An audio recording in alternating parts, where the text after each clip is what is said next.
Nga këtu bëhet tërheqja e qelizave për të kaluar në pjesën laboratorike, ku në këtë pajisje bëhet aplikimi i bashkimit të qelizave të gjinisë femrore dhe mashkullore e krejt në fund mund të krijohet një jetë e re.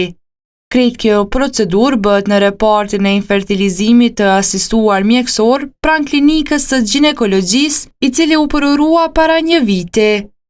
Por që nga atëherë deri më tani është kryer transferimi embrional vetëm në 2 paciente, për të cilat ginekologu Leandret Bejtullahu thot se po presin rezultat.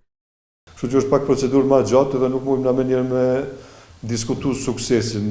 Realisht nuk kemi konfirmim shtatzanisht. Ai thot se mosha e të interesuarve për të realizuar shtatzanin artificiale shkon deri në 55 vjeç.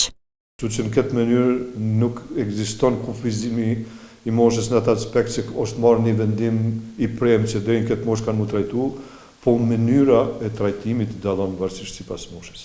Ka interesim deri në moshën 55 vjeçare, aty kemi pas 8 pacientë deri në këtë moshë. Mandej 46 deri në 50-37, një numër i madh kemi prej 41 deri në 45, 164 pacientë.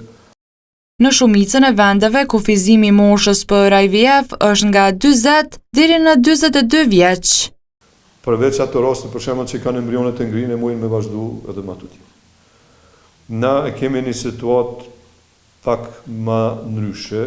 Këto pacientët që në 42 vjet i pranojmë trajtim, mbi 42 deri në 45 shkojnë veç e veç. Do thotë kemi një komision tonin brenda reportit, 3 mjekë që vendosim, do thotë a ekzistojnë kushtet për me realizu in vitro fertilizimin.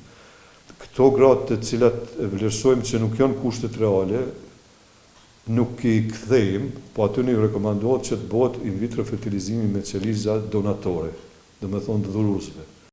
Deri më tani në këtë repart janë realizuar 1360 konsulta.